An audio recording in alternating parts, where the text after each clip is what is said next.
నమస్తే. Welcome to Suman TV.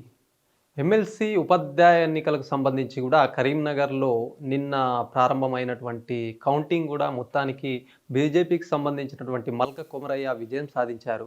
రాత్రి వరకు కూడా ఉత్కంఠ అన్నట్టు ఏం లేదు గానీ, వన్ సైడ్‌గా బీజేపీ విజయం సాధించింది. బీజేపీ అభ్యర్థి మల్క కొమరయ్య విజయం సాధించాడని కూడా క్లియర్‌గా చెప్పొచ్చు. ఎందుకంటే ఉపాధ్యాయులకు సంబంధించి పీఆర్టీ నుంచి మహేందర్ రెడ్డి, బీజేపీ బలపరిచినటువంటి అభ్యర్థి ఏదైతే తపాస్ బలపరిచినటువంటి అభ్యర్థి మల్క కొమరయ్య అయితే బీజేపీ నుంచి పోటీలో దిగారు. మొత్తానికి కూడా దాదాపుగా 27,000 వరకు ఓట్లు ఉంటే గనక దాంట్లో దాదాపు 25,000 మంది ఓటర్లు కూడా పాల్గొన్నారు.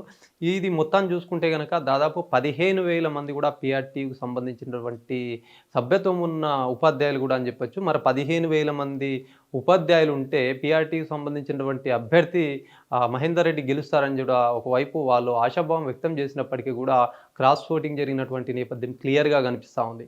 క్రాస్ ఓటింగ్ జరగడం వల్ల కూడా దాదాపు 15,000 ఓట్లు వన్ సైడ్ పడితే గనక ఖచ్చితంగా పీఆర్టీకి సంబంధించినటువంటి అభ్యర్థి గెలిచే అవకాశాలు ఉంటాయి. ఈ నేపథ్యంలో కూడా క్రాస్ ఓటింగ్ జరగడం కూడా బీజేపీకి కలిసి వచ్చినటువంటి నేపథ్యం కనిపిస్తా ఉంది.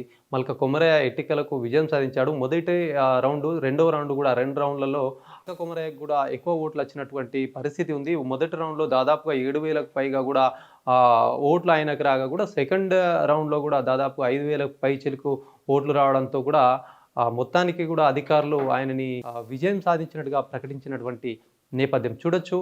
ఉపాధ్యాయులకు సంబంధించినటువంటి విషయాన్ని చూస్తే గనక ఉపాధ్యాయులు చాలా మటుకు కూడా దాదాపు 900 ఓట్లు కూడా అసలు పనికిరాని ఓట్లుగా కూడా పరిగణించారు. ఎందుకంటే ఉపాధ్యాయులు చాలా అవగాహన ఉంటుంది.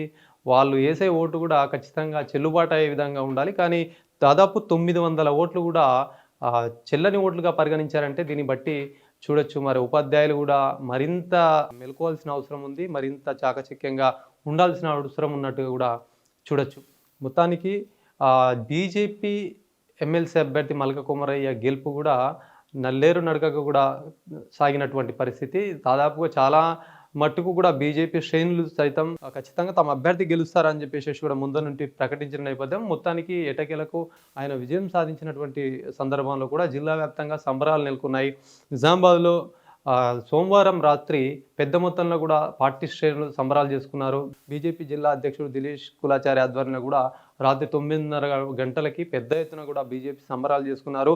మరి బీజేపీ సంబంధించి కూడా అప్పటి నుంచి గెలుస్తామనే ధీమతో ఉన్నప్పటి పరిస్థితుల్లో కూడా బీజేపీ కేంద్ర ప్రభుత్వం సంబంధించి అనేక కార్యక్రమాలు చేస్తూ ఉంది. ఇక్కడ ఉపాధ్యాయులకు కావచ్చు, యువతకు కావచ్చు, బీజేపీకి సంబంధించినటువంటి అన్ని పథకాలు కూడా మరింత ప్రభావితం చేస్తాయి. మరింత కూడా బీజేపీ పథకాలు అందరికీ అందుబాటులో ఉంటాయి అని చెప్పినటువంటి పరిస్థితి. మోదీ నాయకత్వంలో దేశం బలంగా ఉంది. ఉపాధ్యాయులకు, విద్యార్థులకు, యువతకు, ప్రజలకు కూడా మరింత మేలు జరిగింది ఇప్పటికే అని చెప్పి వాళ్ళు బలంగా తీసుకుపోయిన నేపథ్యం.